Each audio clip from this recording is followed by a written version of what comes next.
பேராச்சி அம்பாள் திருக்கோவிலில் ஐயப்ப பக்தர்களின் பூக்குழி திருவிழா வெகு விமரிசையாக நடைபெற்றது. நூற்றுக்கணக்கான ஐயப்ப பக்தர்கள் பூக்குழி இறங்கி வழிபாடு செய்தனர். நெல்லை மாநகரில் வண்ணாரப்பேட்டை தாமிரபரணி ஆற்றங்கரையில் அமைந்துள்ள ஸ்ரீ பேராத்தி செல்வியம்மன் திருக்கோவில் இப்பகுதியில் பிரசித்தி பெற்ற அம்மன் திருக்கோவிலாக விளங்குகின்றது. பல்வேறு திருவிழாக்கள் ஆண்டு முழுவதும் நடைபெறுகின்றது. இக்கோவிலில் அருள்பாலிக்கும் சுவாமி ஐயப்பன் சன்னதியில் இந்த கார்த்திகை மார்கழி மாதத்தில் ஐயப்ப பக்தர்கள் விரதமிருந்து வழிபாடுகள் செய்து சபரிமலை செல்கின்றனர். அதன் ஒரு நிகழ்வாக பாலசாஸ்தா ஐயப்ப சேவா சங்கத்தின் சார்பில் ஐயப்ப பக்தர்கள் 25ஆம் ஆண்டாக பூக்குழி இறங்கும் திருவிழா வெகு விமரிசையாக நடைபெற்றது. இந்த விழாவை முன்னிட்டு பேராட்சி அம்பாள் கோவிலில் காலையில் சகஸ்ரநாமம், பாராயணம், புஷ்பாஞ்சலி போன்றவைகள் அம்மனுக்கு நடைபெற்றன. மாலையில் சிறப்பு அலங்காரத்தில் சுவாமி ஐயப்பர் வீதி உலா நடைபெற்றது. தொடர்ந்து விரதமிருந்து பூக்குழி இறங்கும் பக்தர்கள் தாமிரபரணி நதிக்கரையிலிருந்து தீர்த்தம் எடுத்து பூச்சட்டி ஏந்தி ஊர்வலமாக வந்தனர்.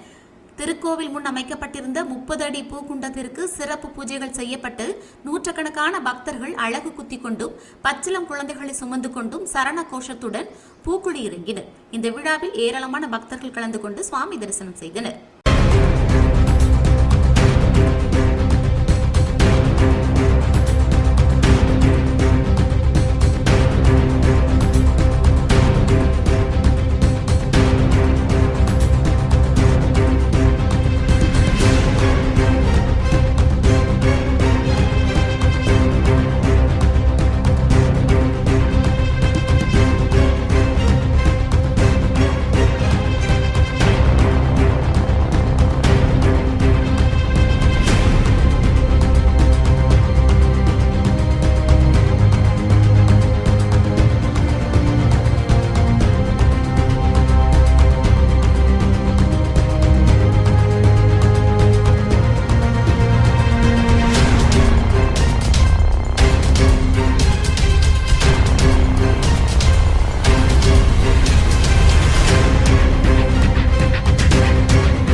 சரணாகதா வண்ணாரப்பேட்டை பாலசாஸ்தா சேவா சங்கத்தின் எங்கள் குருசாமி சண்மையா பாண்டியன் தலைமையில் 1999ஆம் ஆண்டு முதல் பேராச்சி அம்மனுக்கு ஐயப்ப பக்தர்கள் பூக்குழி இறங்குது.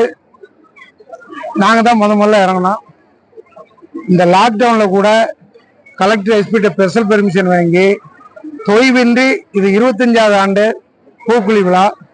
பேராச்சி அம்மன் அருளால் காலையில் கணபதி ஹோமம், புஷ்பாஞ்சலி, முளைப்பாரி, பால்குடம், மதிய அன்னதானம், பூக்குழி முடிந்ததும் ஏழை கஷ்டப்பட்ட கன்னிசாமிகளுக்கு பால சேவா சங்கத்தின் சார்பாக கன்னி பூஜை. ஆக இன்று காலை 4 மணியில் ஆரம்பித்து இரவு 12 மணி வரைக்கும் தொடர்ச்சியாக பேராச்சி அம்மன் கோயில் ஆன்மீக நிகழ்ச்சிகள் தொடர்ந்து நாங்கள் செய்த அம்மன் அருளால் சண்மையா பாண்டியன் குருநாதர் அவருடைய ஏற்பாட்டில் நாங்கள் அனைவரும் அவருக்கு ஒத்துழைத்து இந்த விழாவை நடத்தி வருகிறோம். பாலசாஸ்தா சேவா சங்கம் ஒரு 40 ஐயப்ப சாமிகள் இந்த அம்மனுக்கு இந்த 8 நாள் விரதம் இருந்து காப்பு கட்டி வேற இறங்குறாங்க. இது எப்படின்னா நேற்று வரைக்கும் இன்னைக்கு காலையில் கூட காப்பு கட்டலாம். எண்ணிக்கை ஒரு 50 பேர் குறையாம இறங்குவாங்க. ஆண் பெண் எல்லாருமே இறங்கு.